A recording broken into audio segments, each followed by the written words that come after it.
In the small town of Eldridge Hollow, whispers of a chilling legend echoed through the cobblestone streets and creaking wooden houses. Locals spoke of the midnight visitor, a cloaked figure who roamed the neighborhood under the cover of darkness, knocking on doors at precisely midnight. Those who dared to open their doors found themselves engulfed in shadows, vanishing without a trace, leaving behind only a lingering sense of dread. Most residents had learned to lock their doors tightly and draw their curtains shut as the clock struck 12. But for one newcomer, the stories seemed nothing more than folklore designed to entertain children on stormy nights. Nathaniel, a practical man in his early 30s, had recently moved to Eldridge Hollow to escape the chaos of city life. He scoffed at the tales, believing them to be relics of a superstitious past, crafted to instill fear in the hearts of the gullible.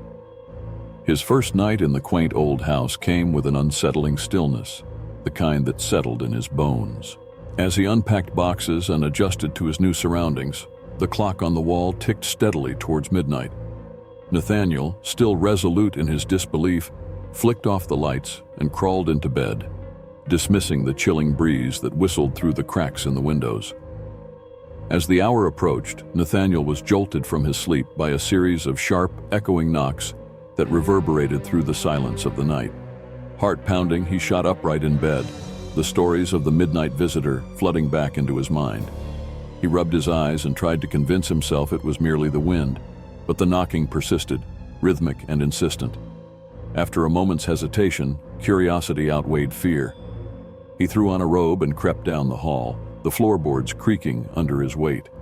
Each step felt heavier as he reached the front door, the brass doorknob cold against his palm. With a deep breath, he swung open the door. A gust of frigid air rushed in, enveloping him in a chill that reached deep into his core. Before him stood a cloaked figure, face obscured by the shadow of the hood. The air was thick with an unnatural silence, as if the world had drawn a breath and held it tight. The figure raised a hand, pointing towards Nathaniel. He felt an overwhelming urge to step outside, to reach out, but the primal instinct of self-preservation kicked in. He slammed the door shut, heart racing, and leaned against it, his breath coming in sharp bursts. But something was wrong. The house felt different, heavier somehow, and the familiar creaks of the old structure turned into a low, eerie hum. Nathaniel glanced around, searching for a sign of normalcy. The lights flickered and shadows danced across the walls.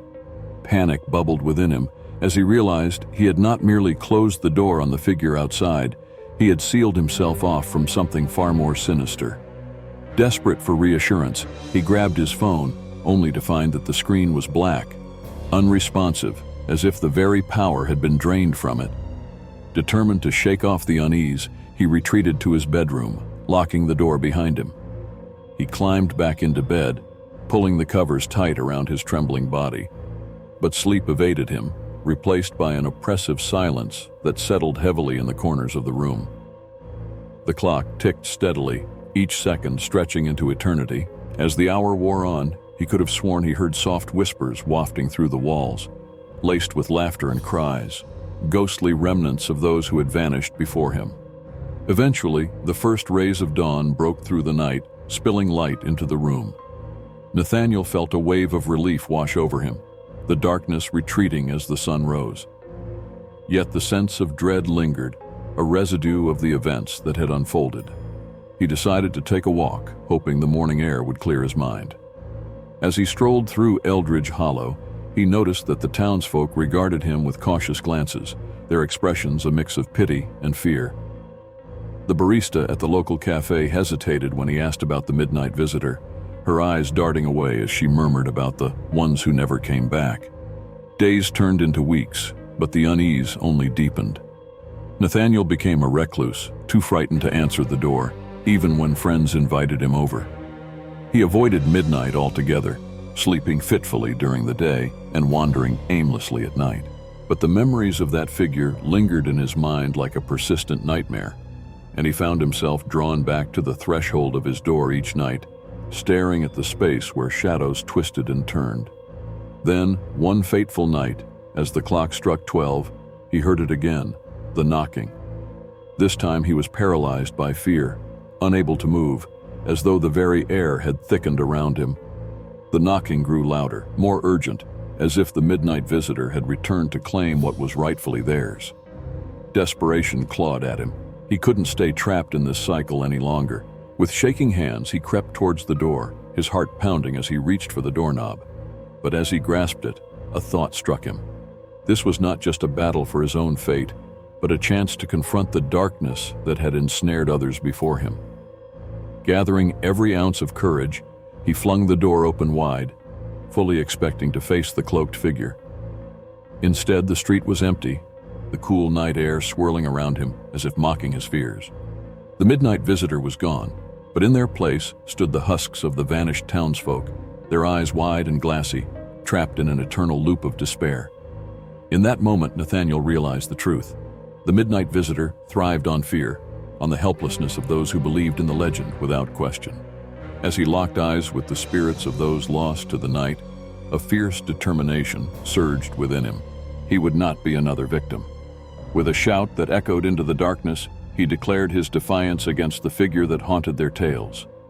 The spirits flickered, their forms wavering like candle flames. The knocking ceased, and an unsettling silence filled the air. In that quiet, Nathaniel felt a sense of relief, as if he had broken a spell woven by fear itself. The town slowly returned to life, and though the legend of the midnight visitor remained, Nathaniel's actions had changed the narrative. He became a protector, warning others of the power that legends held, not in the spirits that roamed at night, but in the fear that took root in the heart.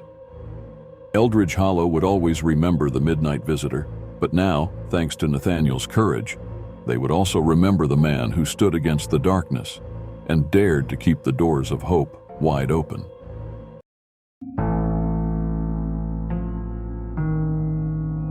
At the outskirts of the quaint town of Larkridge lay an old weathered bus stop that locals whispered about but never dared to approach.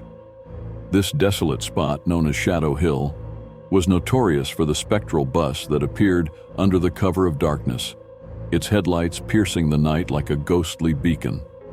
It was said to arrive at odd hours, its presence marked by a shroud of fog and an eerie stillness that enveloped the air. The bus, painted a faded shade of green, had no official schedule, and those who stepped aboard were never seen again. Tales of the vanished filled the town's folklore, warning curious souls to stay far away from the haunted stop. Intrigued by the chilling stories, journalist Emma Reed, known for her fearless pursuit of the truth, decided to investigate the legends surrounding the phantom bus. With her notepad in hand and determination in her heart, she set out for Shadow Hill one dreary evening, the autumn leaves swirling around her as if trying to warn her of the danger that lay ahead. The townspeople watched her with a mix of pity and concern, their hushed warnings only fueling her resolve. As dusk fell and the sky deepened into a velvet black, Emma arrived at the bus stop, the faint glimmer of streetlights flickering ominously.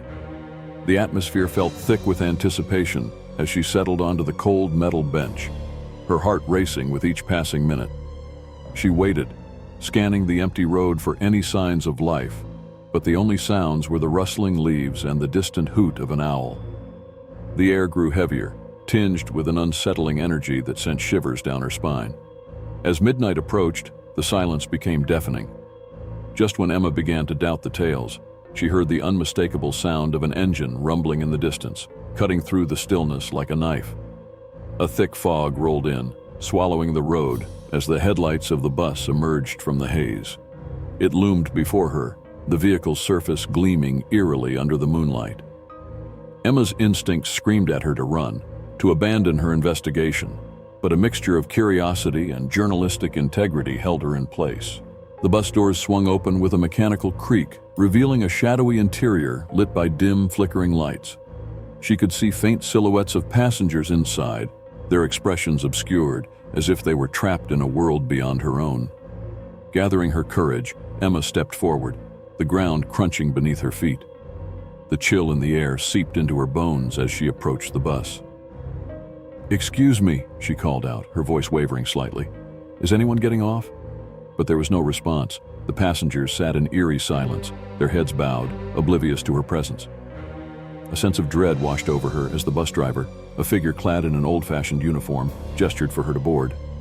Against her better judgment, Emma stepped inside, the door slamming shut behind her with a resounding thud.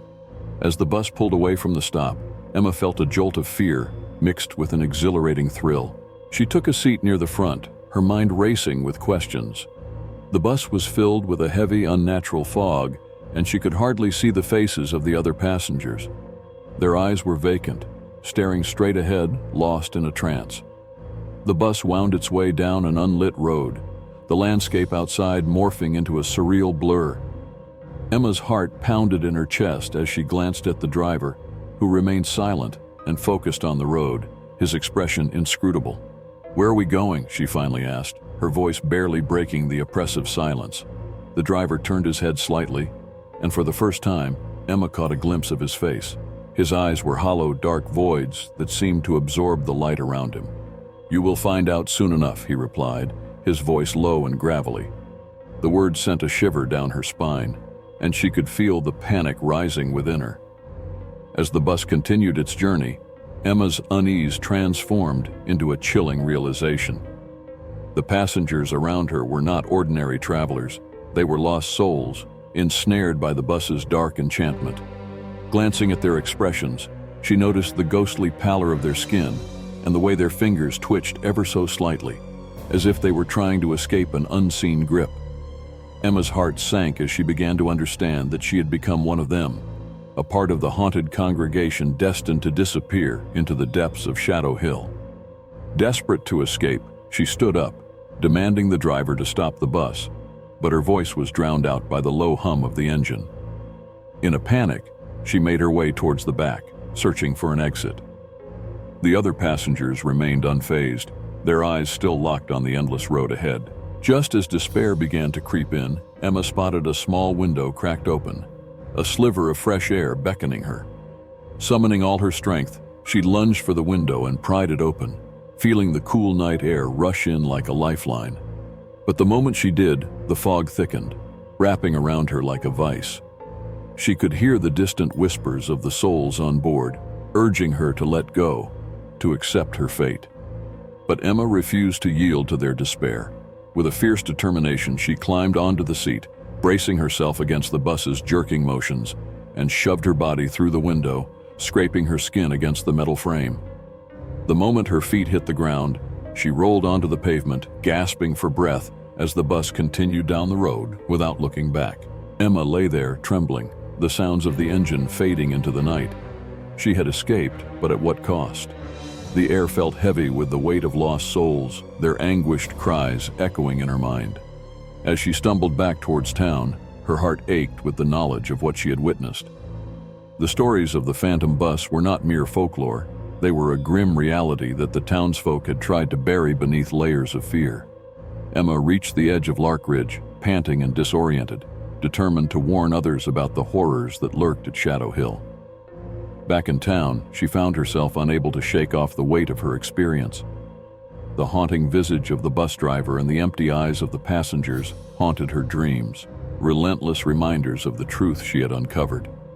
Emma wrote an article detailing her encounter, hoping to shed light on the dark mystery that gripped Shadow Hill. But she knew that the townspeople might never believe her.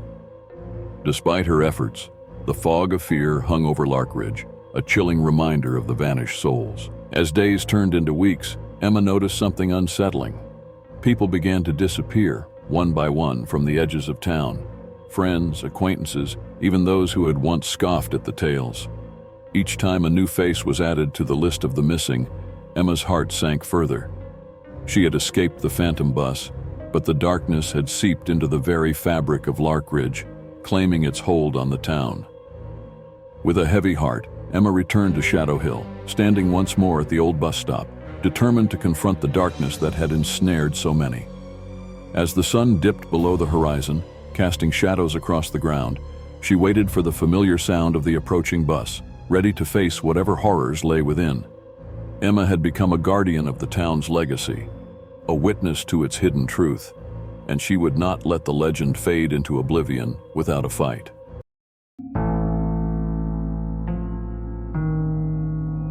Nestled between rolling hills and glistening streams, The town of Ashburn was a picturesque haven, famed for its stunning landscapes and warm community spirit.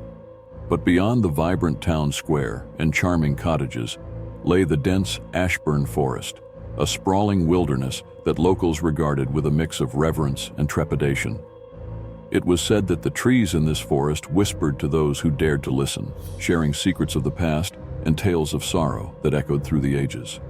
The whispers drew many adventurers, but the warnings about the forest's dark presence kept most at bay. One crisp autumn weekend, a group of 4 friends, Sam, Lucy, Marco, and Jenna, decided to embark on a camping trip to Ashburn Forest, eager to explore its mysteries. The vibrant foliage painted a breathtaking tapestry of reds, oranges, and yellows, making their journey feel magical. With laughter and excitement in the air, they set up their campsite near a bubbling brook, their spirits high as they shared stories around a crackling fire that cast flickering shadows against the towering trees. As night enveloped the forest, a haunting stillness settled over the area, broken only by the gentle rustling of leaves and the occasional call of a distant owl.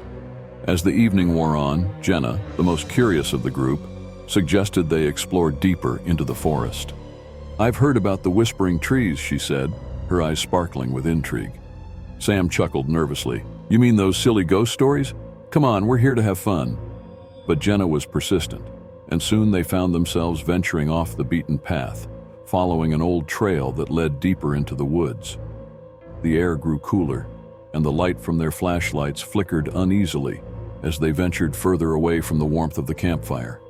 The trees around them grew denser, their gnarled branches twisting like skeletal fingers reaching for the sky.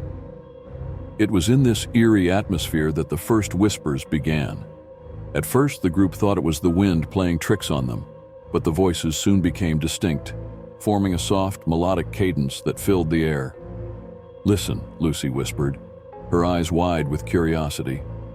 The group fell silent, straining to hear the murmurs that seemed to wrap around them like a shroud. The whispers were faint but unmistakable, speaking of heartbreak, betrayal, and loss, weaving tales of forgotten souls who had once roamed the forest. "What are they saying?" Marco asked, his voice tinged with apprehension.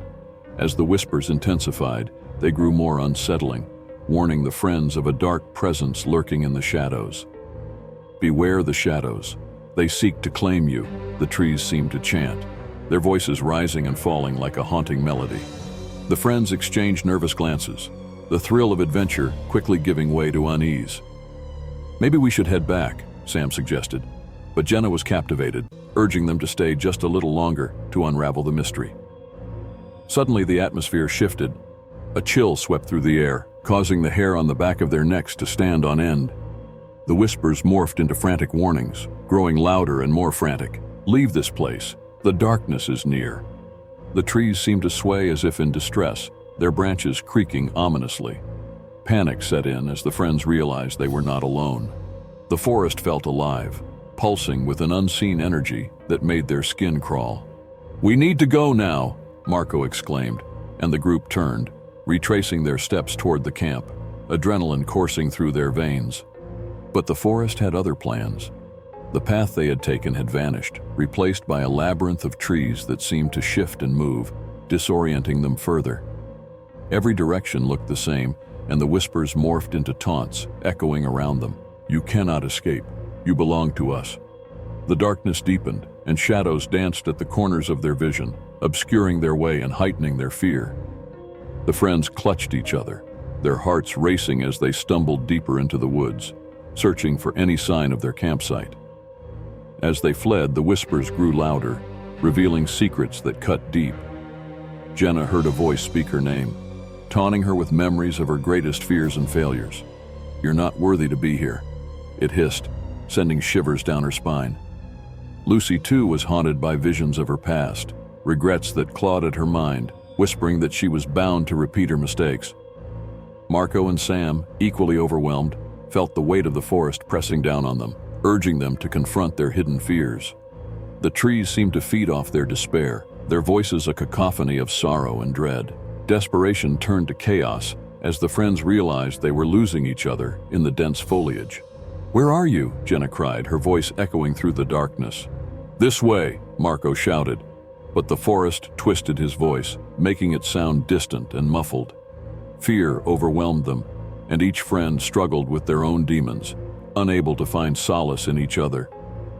The whispers intensified, weaving a web of despair that threatened to ensnare them forever. Just when hope seemed lost, Sam recalled the stories his grandmother had told him about the forest. "The whispers can be silenced," he shouted, determination igniting within him.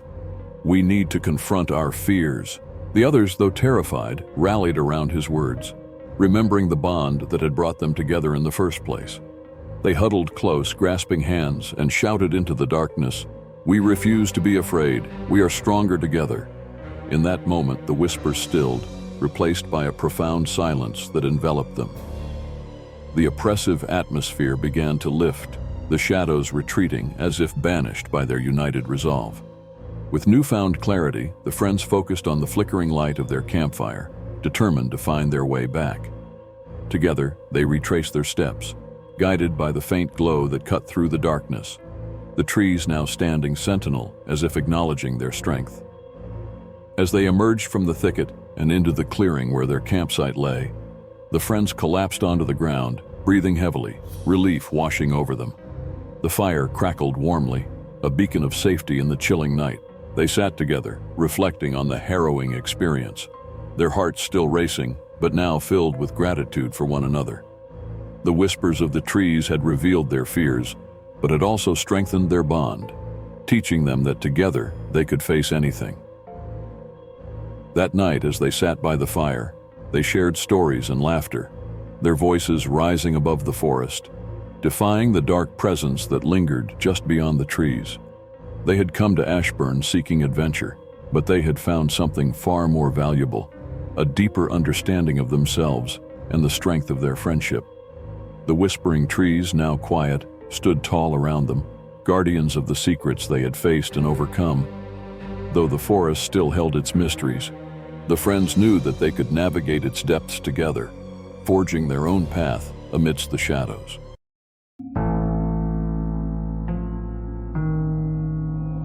In the heart of the countryside, far from the nearest town, stood an abandoned orphanage known as Hollow Hill. Once a place of laughter and childhood dreams, it had long since fallen into disrepair, its crumbling walls and shattered windows telling a tale of neglect and sorrow. Locals whispered stories of the black-eyed children who had once inhabited the orphanage, ghostly figures who roamed the grounds, their empty stares and eerie silence sending shivers down the spines of those brave enough to venture near. The tales painted a picture of children who had suffered greatly, their tragic fates entwined with the very fabric of the orphanage itself. For years, the stories kept curious souls at bay, but one determined paranormal investigator, Ethan Cross, was drawn to the site, eager to uncover the truth behind the chilling legends.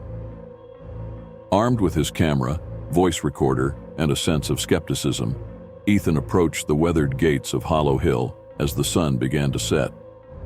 The air was thick with an unsettling quiet, and the fading light cast long shadows across the overgrown path that led to the entrance. The dilapidated building loomed ahead, its presence both foreboding and intriguing. Ethan had made a name for himself by debunking urban legends and myths, and he was confident that the stories surrounding the orphanage were nothing more than the product of imagination and fear. Yet, as he crossed the threshold into the darkened foyer, a chill ran down his spine, a feeling he couldn't quite shake. Inside, the orphanage was a ghost of its former self. Dust motes danced in the dim light filtering through cracked windows, and the air was thick with the scent of mildew and decay. Ethan's footsteps echoed in the silence, stirring memories of laughter and sorrow that seemed to linger in the shadows. He began his investigation by setting up his equipment, capturing the atmosphere of the place on film, while recounting the history of the orphanage into his recorder. He spoke of the children who had lived there, abandoned and forgotten, and the rumors of their dark fate that had led to the orphanage's closure. As night fell, Ethan ventured deeper into the building, exploring the remnants of the children's dormitory and playrooms. The peeling wallpaper and scattered toys told a tale of innocence lost, and he couldn't help but feel a pang of sympathy for the souls that had once called this place home. But with each creaking floorboard, The stories of the black-eyed children haunted him. Locals claimed that on moonless nights, the children would appear, their dark eyes gleaming with an otherworldly intensity, seeking companionship and drawing unsuspecting visitors into their tragic embrace. Ethan paused to gather his thoughts, standing in the middle of what had once been the main hall. Suddenly, the temperature dropped, and a whisper of cold air brushed against him. His heart raced, but he quickly dismissed it as a draft. "Just my imagination," he muttered to himself. He was about to move on when he heard a soft giggle echoing through the hall. The sound was unsettling, yet undeniably childlike, sending a chill of fear down his spine. He turned, the beam of his flashlight piercing the darkness, but there was nothing there. Determined to find the source of the sound, Ethan followed the echoes, leading him to a doorway that opened into a small, dimly lit room. As he stepped inside, the atmosphere shifted, growing heavier, laden with an inexplicable sorrow. The walls were adorned with faded drawings, the remnants of childish creativity that seemed to come alive in the flickering light. Among them, he noticed one drawing that stood out.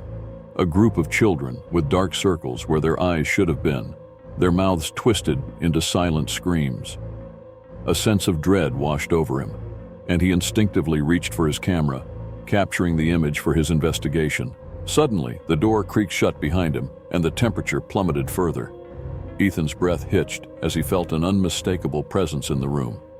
"Is anyone there?" he called out, his voice trembling slightly. The silence was deafening, but then from the shadows, a figure emerged. It was a small child, no older than 10, with jet black hair and those unmistakable dark eyes. Ethan's heart raced as he fought to maintain his composure. "I'm not here to hurt you," he said, raising his hands in a placating gesture. The child stood frozen, staring at him with an intensity that made him feel as though they were looking straight through him. "You shouldn't be here," the child whispered, their voice echoing with an otherworldly quality. "They'll take you." Before Ethan could respond, the child vanished into thin air, leaving him alone in the dimly lit room. Panic surged through him as the whispers of the other children filled the air, a chorus of soft voices pleading and warning him. "Leave now, before it's too late." Desperation gripped Ethan, and he rushed to the door, flinging it open and stumbling back into the hall. But as he turned to escape, the atmosphere shifted again, growing darker and more oppressive. Shadows danced around him, coalescing into vague forms that felt familiar yet utterly terrifying. He could hear the whispers intensifying, growing louder until they drowned out his thoughts. "Stay with us," they echoed, pulling at his very essence, drawing him toward the darkness that lurked just beyond the light. Heart pounding, Ethan forced himself to focus, recalling the stories he had studied about the orphanage and its tragic past. The black-eyed children were said to be trapped souls, bound to the place by the pain and suffering they had endured. They had been abandoned and forgotten, their spirits unable to find peace. "I'm not like you," he shouted into the void, desperate to assert his presence. "I'm here to help you." As if in response, the darkness recoiled slightly, revealing a glimpse of the child he had seen earlier. "Help us," the voice pleaded, echoing with a sorrow that resonated deep within him. "We can't leave, we're lost." The weight of their suffering bore down on him, and Ethan felt an overwhelming urge to assist the lost souls, to free them from the torment that bound them to Hollow Hill. Gathering his courage, Ethan turned his camera toward the darkness, capturing the haunting images of the children and their plight. "I will tell your story," he vowed, determination igniting within him. "You will not be forgotten." The whispers began to soften, the shadows pulling back as if reassessing him. One by one, the black-eyed children appeared, their expressions shifting from fear to a glimmer of hope. With each word of promise, the air grew lighter, the oppressive weight lifting ever so slightly. The children surrounded him, their dark eyes reflecting a yearning for freedom. "Thank you," they whispered, their voices harmonizing like a haunting lullaby. Suddenly, a bright light illuminated the room, washing away the shadows and filling the orphanage with warmth and peace. The children smiled, their faces transforming from fear to relief as they began to fade, their spirits finally set free. In the wake of their departure, the orphanage felt different. The air was still heavy with memories, but it was no longer filled with despair. Ethan stepped back into the main hall, his heart pounding with a mix of fear and exhilaration.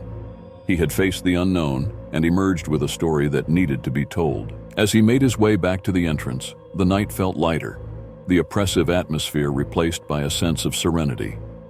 He stepped outside, the moon casting a silvery glow over the once terrifying structure. Hollow Hill had been transformed, no longer a place of dark legends, but a testament to the power of remembrance and the importance of acknowledging those who had been lost. Ethan knew that he would return to the town, sharing the stories of the black-eyed children who had once haunted the orphanage. Their tragedy would not be forgotten, and in their memory, he found purpose. The legend of the black-eyed children would continue, but now it would carry with it a message of hope, reminding others that even in the darkest of places, there is always a chance for redemption and release.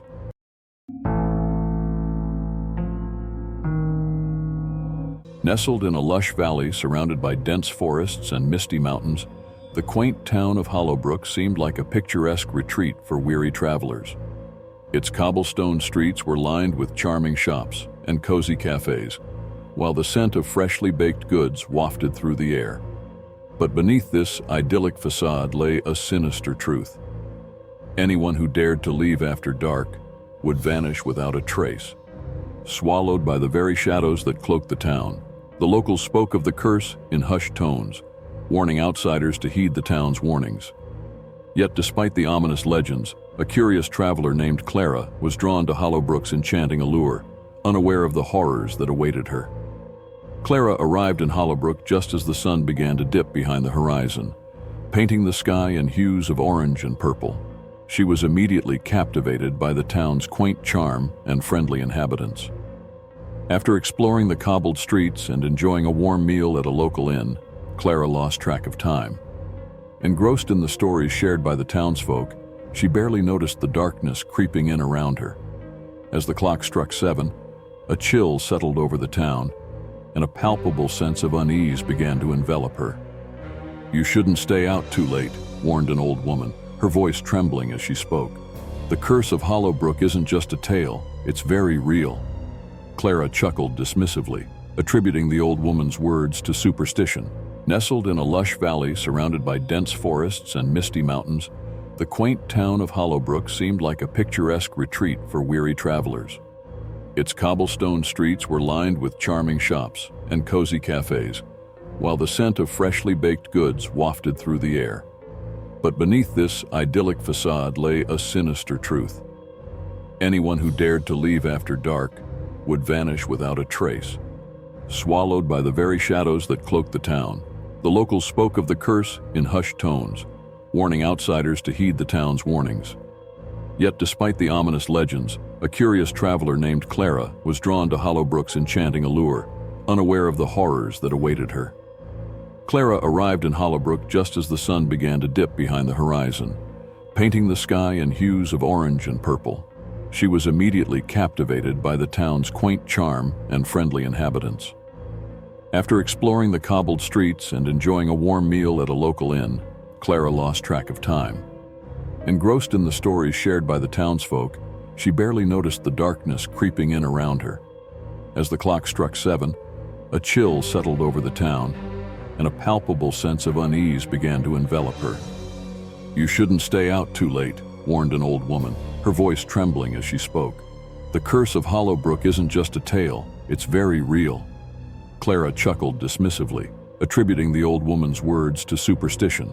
After all, she had encountered many ghost stories during her travels, and they had always turned out to be mere fabrications. Ignoring the warnings, she continued to stroll through the quaint town, taking in the sights. But as the sky turned pitch black, the vibrant atmosphere shifted. The cheerful laughter of townspeople faded into silence, leaving behind an unsettling stillness that clung to the air. Feeling a sudden shiver, Clara decided it was time to return to the inn. As she turned down a narrow path that led to the inn, she felt a strange sensation wash over her, an overwhelming urge to turn back. The once familiar surroundings now felt alien and threatening, shadows elongating as if reaching out to her. Ignoring her instincts, Clara pressed on, but with every step, the darkness seemed to deepen, and the air grew heavy with an unshakable dread.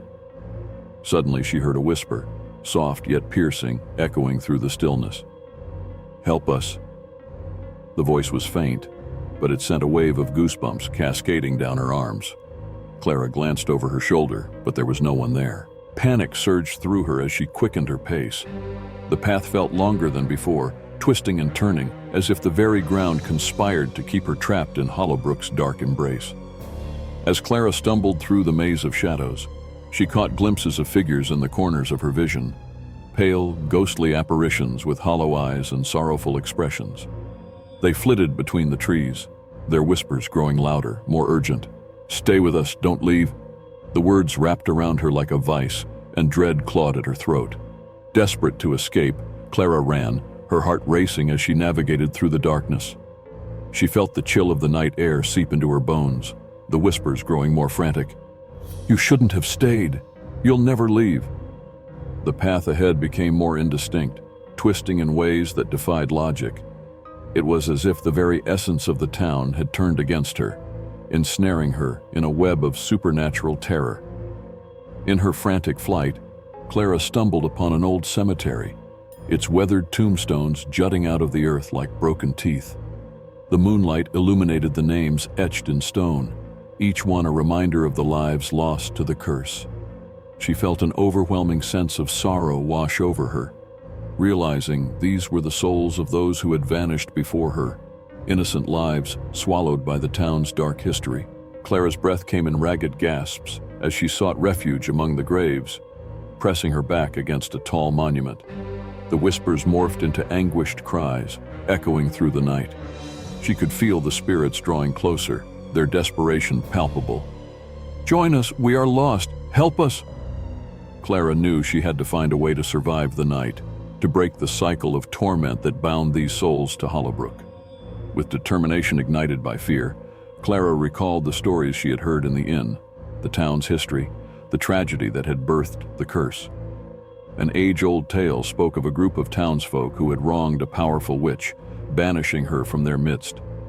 In her rage, she had cursed Hollowbrook, dooming anyone who left after dark to join her in eternal suffering. Clara understood that to break the curse, she needed to confront the darkness head-on, to seek the witch's spirit and offer a chance for redemption. Summoning her courage, Clara called out into the night, her voice cutting through the cacophony of whispers. "I know what happened. I'm here to help you." The shadows froze, the anguished cries fading into silence.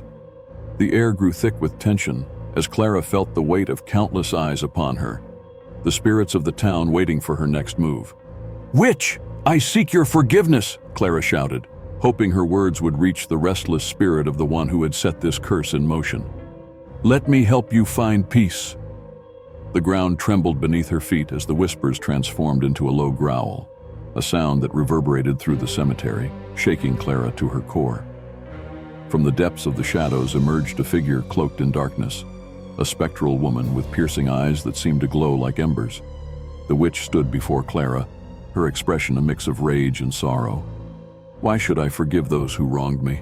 she hissed, her voice echoing like a tempest. "They cast me out, they left me to rot." "Because their sins do not define you," Clara replied, her voice steady, despite the fear gripping her heart. "You deserve to be remembered, not for the pain they caused you, but for the love you gave. You can free these souls, and in turn, free yourself." The witch's eyes narrowed, and for a moment, Clara feared she had gone too far. But then, a flicker of uncertainty crossed the witch's face. "What do you know of love? They turned their backs on me."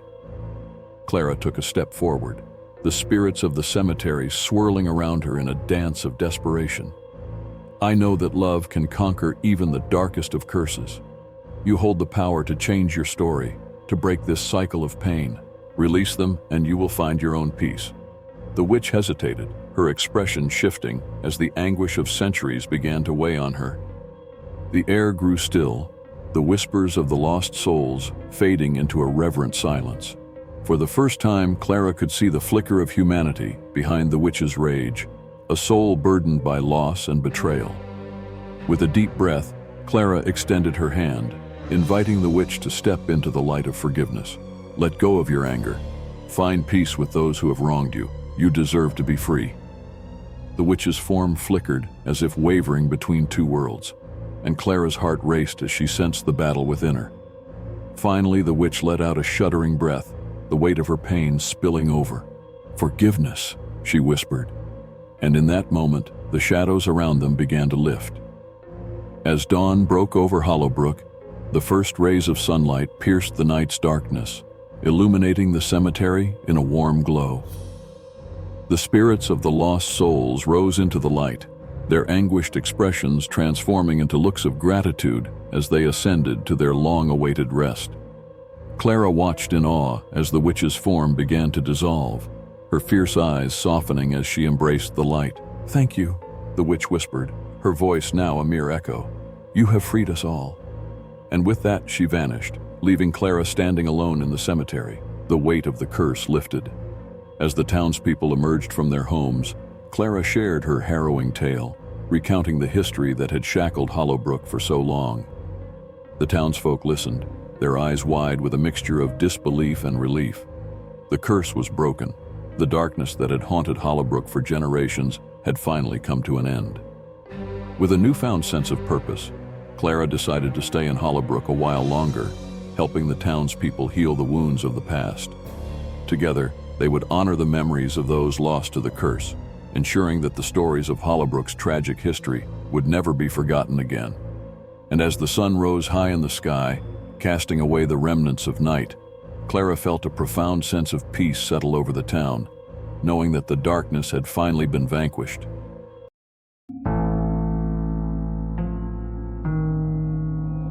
The small town of Ravenswood sat nestled between a dense forest and a sprawling graveyard, where the earth held the secrets of the dead.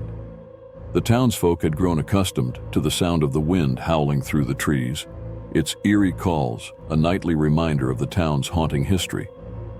Legends spoke of restless spirits wandering the graveyard, their sorrowful wails echoing through the night.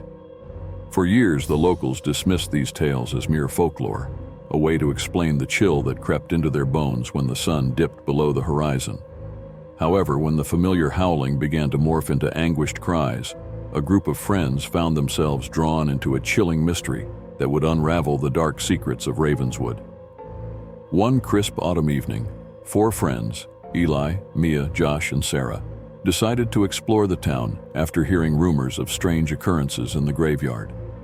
They gathered flashlights and ventured out, the moon casting an ethereal glow over the landscape. As they approached the graveyard's wrought iron gates, the wind picked up, its mournful cries echoing louder than usual. "Did you hear that?" Mia asked, her voice barely above a whisper. The others nodded, unease settling over them like a heavy fog. Determined to investigate, the friends stepped inside the graveyard, the crunch of leaves beneath their feet sounding unnaturally loud in the stillness. Shadows danced between the tombstones as they made their way deeper, the howling wind now intertwining with soft, sorrowful cries that seemed to rise from the very ground. "This is creepy," Josh muttered, glancing nervously over his shoulder.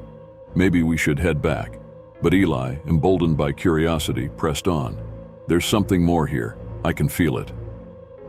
They followed him to a clearing in the center of the graveyard, where a weathered stone altar stood, covered in moss and surrounded by old cracked gravestones. The cries intensified, filling the air with an otherworldly resonance that sent shivers down their spines. Suddenly, the howling wind transformed into a cacophony of voices, each one layered with sorrow and anger. "Help us! We are trapped!"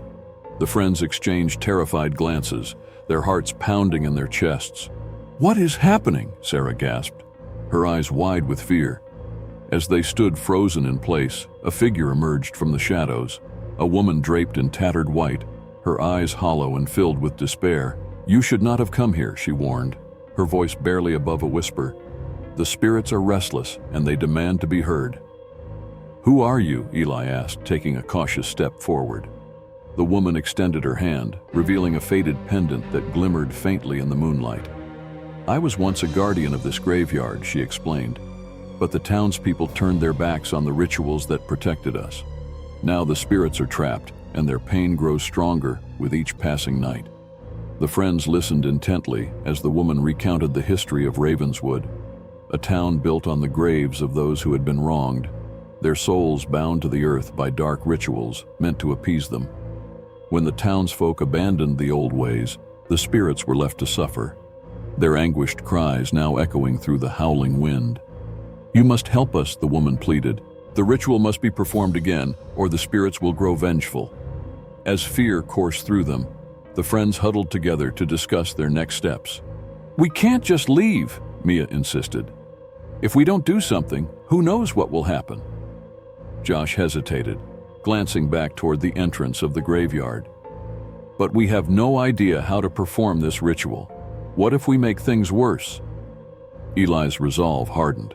"We have to try. If we don't, the cries will never stop, and the spirits will never find peace." Sarah, although trembling with fear, nodded in agreement. "We can figure it out together." With the woman's guidance, they gathered materials from around the graveyard, candles, herbs, and a small bowl of water from a nearby stream, all essential for the ritual. As they prepared, the atmosphere shifted. The wind howled more fiercely, swirling around them as if urging them to proceed. The woman led them through the incantations, her voice rising above the howling winds as they formed a circle around the altar. "Spirits of Ravenswood, we honor your pain. We seek to free you from your torment."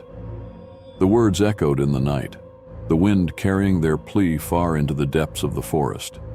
Suddenly, the ground trembled beneath them, and a blinding light erupted from the altar, illuminating the graveyard in a radiant glow. Shadows swirled around the friends, and the anguished cries morphed into whispers of gratitude. Thank you for hearing us," the woman smiled, her spirit intertwining with the light as she began to dissolve into the air, her work complete. As the energy pulsed around them, the air thickened with emotion, and the friends felt the presence of the spirits surrounding them. An overwhelming sense of sadness mingled with relief. The wind began to calm, and the cries transformed into soft murmurs, the restlessness dissipating like mist in the morning sun. In the aftermath of the ritual, Ravenswood felt different. The atmosphere, once heavy with sorrow, was now imbued with a profound stillness. The friends stood together, breathless and awed by what they had experienced. "Did we really do it?" Mia whispered, glancing at her friends. Eli nodded, a sense of peace washing over him. "I think we did. The spirits are free. The town's haunting legacy would no longer torment the living." As they made their way out of the graveyard, the first rays of dawn broke over the horizon, casting a warm glow on the path ahead. They turned back one last time, feeling the spirit's presence lingering in the air, now transformed from sorrowful wails to soft, comforting whispers. Back in town, the friends shared their story, and the legend of Ravenswood shifted once more. The townspeople came together to honor the memories of the lost, vowing never to abandon the rituals again. And on quiet nights when the wind howled through the trees, the townsfolk could finally sleep soundly, knowing that the anguished cries had been replaced by gentle whispers, a reminder of the spirit's freedom.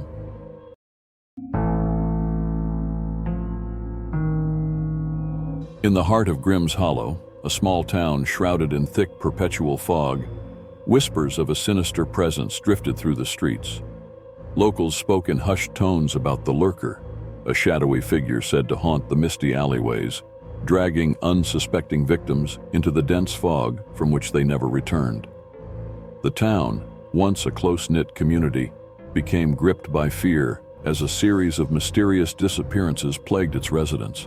With each vanishing, the anxiety deepened, and the fog thickened, enveloping Grimm's Hollow in an unsettling aura that felt almost alive. Amidst this rising dread, Detective Clara Hayes arrived, determined to uncover the truth before she, too, became a victim of the lurker. Clara stepped off the train, her breath visible in the cool, damp air. The thick fog clung to her like a shroud, swallowing the sound of her footsteps as she navigated the narrow streets. She had heard the tales, of course, stories of people who had wandered too far into the mist and were never seen again. But Clara was not one to shy away from a challenge, especially not one as perplexing as the recent disappearances. As she approached the town square, she noticed the palpable tension among the townsfolk. In the heart of Grimm's Hollow, a small town shrouded in thick perpetual fog, whispers of a sinister presence drifted through the streets.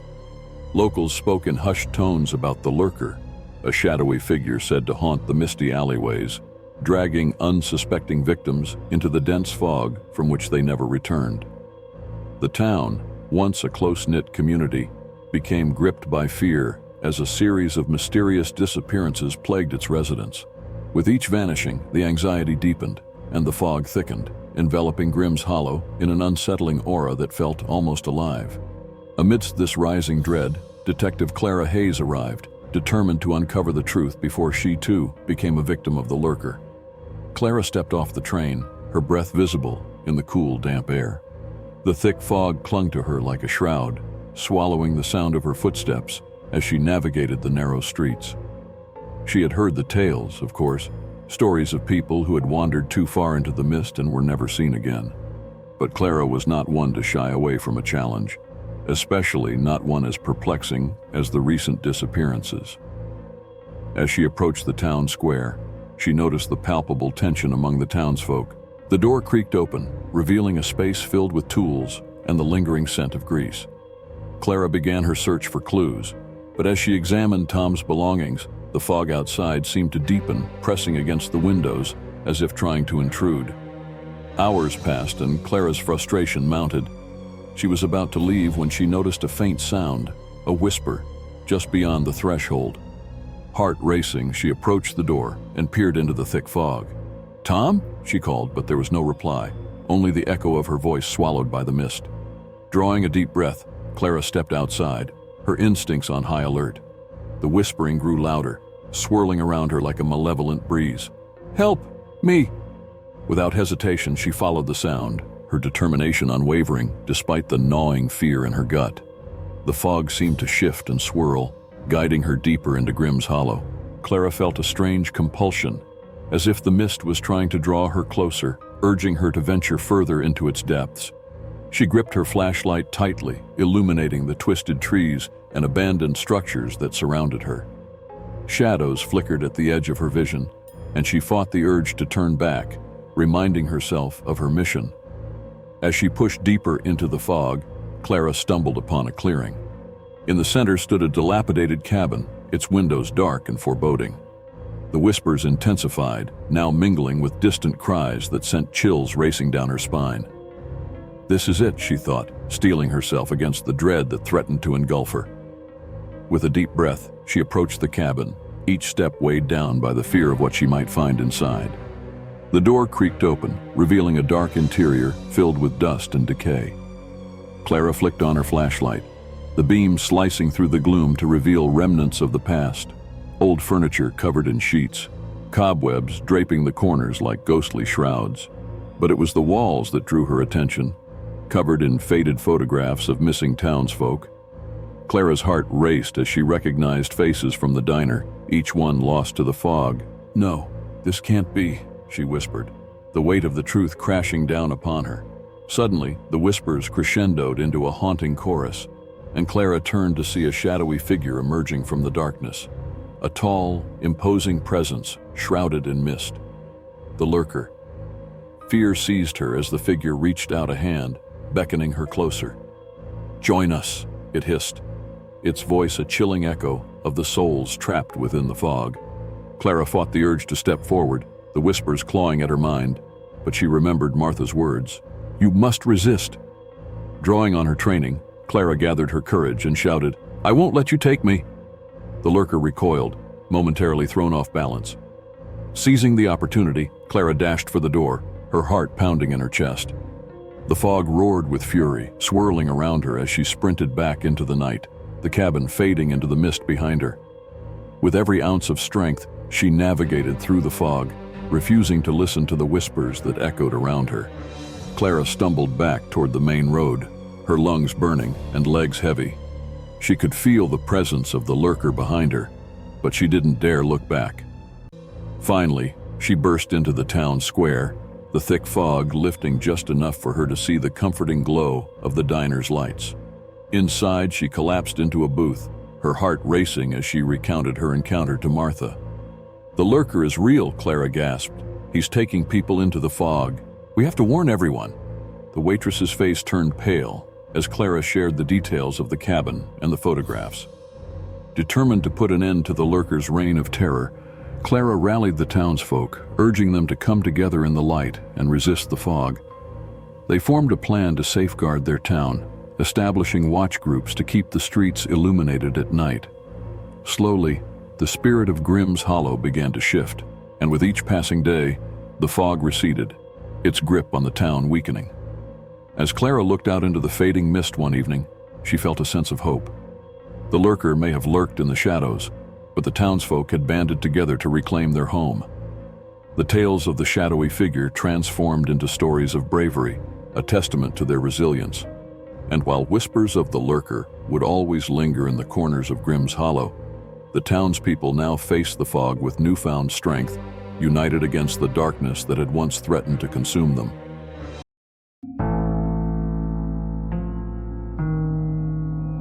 Nestled deep within the dense woods of Willow Creek, the abandoned village of Blackwater Creek lay shrouded in a veil of mystery and fear. Overgrown with ivy and moss, its crumbling houses stood silent, whispering secrets of the past. Local legends spoke of faceless children, lost souls who roamed the streets at night, their identities stolen by the darkness that consumed the village. Intrigued by the stories, a group of adventurous teenagers, Liam, Sarah, Jesse, and Mark, decided to explore the forsaken town, unaware that their curiosity would awaken something far more sinister. As twilight descended, the group gathered at the edge of Blackwater Creek, the fading sunlight casting eerie shadows across the overgrown path. Liam, the unofficial leader of the group, chuckled nervously. "Come on, it's just a bunch of old stories," he said, trying to mask his own trepidation. The others exchanged glances, their excitement mixed with unease. Sarah, always the brave one, suggested they split up to cover more ground, while Jesse and Mark hesitated, glancing at the imposing silhouettes of the abandoned homes. Reluctantly, they agreed, each promising to meet back at the old fountain in an hour. As they ventured into the village, the air grew heavy with an unsettling stillness, broken only by the rustle of leaves and the creaking of old wood. Liam and Sarah made their way down the main street, their flashlights illuminating the remnants of a once thriving community. Graffiti covered the walls of the houses, a stark contrast to the faded paint and broken windows. "Look at this place," Sarah said, peering into a shattered window. "It's like a ghost town." Liam nodded, his heart racing with a mix of excitement and apprehension. Meanwhile, Jesse and Mark wandered down a side street, the fog creeping in like a shroud. Mark's bravado began to wane as he glanced over his shoulder, feeling the weight of an unseen presence. "You think those faceless kids are real?" he asked, his voice barely above a whisper. Jesse shrugged, trying to laugh it off, but the chilling legends echoed in her mind. Just then, a sudden chill swept through the air, and the whispers of the wind seemed to carry distant laughter, sending shivers down their spines. As the hour passed, the group began to regroup at the fountain, their faces pale and eyes wide. Jesse and Mark shared their unnerving experiences, how they felt like they were being watched, how they heard whispers coming from the shadows. "It's just our imagination," Liam insisted, though he couldn't shake the feeling that something was amiss. But Sarah, who had been strangely quiet, suddenly spoke up, her voice trembling. "What if it's not just a story? What if the children are real?" Before anyone could respond, a piercing scream shattered the silence, echoing through the empty streets. It was Sarah's voice. The group froze, adrenaline surging through their veins as they rushed toward the sound, hearts pounding in unison. They arrived at an old playground where Sarah stood frozen, her flashlight flickering. "There, over there," she pointed, her face pale. In the shadows, a group of children stood, their figures indistinct in the dim light. Their faces were eerily smooth, void of any features. No eyes, no mouths, just empty skin stretched over their heads. The teenagers felt their breath catch in their throats as the faceless children turned toward them, their movements slow and deliberate. A chilling silence fell over the scene, and in that moment, the legends transformed from mere stories into a terrifying reality. "Run!" Liam shouted, breaking the spell of fear that had gripped them. The group bolted in different directions, their hearts racing as the faceless children began to follow, their small feet padding silently against the ground. Jesse and Mark sprinted toward the main road, but the fog thickened, obscuring their vision. "This way!" Jesse yelled, grabbing Mark's arm and pulling him into the woods, hoping to lose their pursuers among the trees. Liam and Sarah, meanwhile, dashed into an old house, slamming the door behind them. They leaned against it, panting and trembling. What were those things?" Sarah gasped, her voice shaking. "I don't know, but we have to find the others," Liam replied, fear clawing at his insides. They slowly moved through the house, their flashlights cutting through the darkness. The floor creaked ominously beneath their feet, and every shadow seemed to pulse with an unnatural life. As they reached the second floor, they heard muffled voices echoing from the ground level. It was Jesse and Mark, and they sounded terrified. "They're everywhere," Mark shouted, his voice laced with panic. Liam and Sarah exchanged horrified glances before rushing back down the stairs. As they reached the landing, they caught sight of Jesse and Mark, huddled together in a corner, their faces ashen. Behind them, the faceless children loomed, their smooth heads glinting in the flashlight beams. "Get back!" Liam shouted, positioning himself between the children and his friends. Sarah stood beside him, her heart racing as the faceless figures began to approach, their movements slow and deliberate. The air grew thick with tension, and the whispering started again, more insistent this time, swirling around them like a malevolent wind. "Join us," the whispers beckoned, chilling their blood. In a moment of desperation, Sarah remembered the stories, how the villagers had once tried to escape the curse of the faceless children by offering them something they had lost. "What if we can give them something?" she suggested, her mind racing. "Something that belonged to us." Liam hesitated but nodded. "Okay, what do we have?" They rummaged through their pockets, pulling out their phones, wallets, anything they could offer. "Take this," Liam shouted, throwing his phone toward the faceless children. The moment it landed, the whispering intensified, and the figures paused, their heads tilting as they seemed to contemplate the offering. Jessie followed suit, tossing her bracelet, and Mark threw his cap, each item landing at the feet of the shadowy figures. To their surprise, the faceless children stopped advancing, their movements becoming almost contemplative as they examined the offerings. For a fleeting moment, the whispers quieted, and a flicker of light seemed to illuminate the darkness surrounding them. Then, as if satisfied, the children slowly retreated, disappearing into the shadows, the fog lifting slightly as they vanished from sight. The four friends stood frozen, trying to comprehend what had just happened. "Did that actually work?" Mark whispered, disbelief etched on his face. Sarah nodded, her breath shaking. I think they just wanted something to hold on to."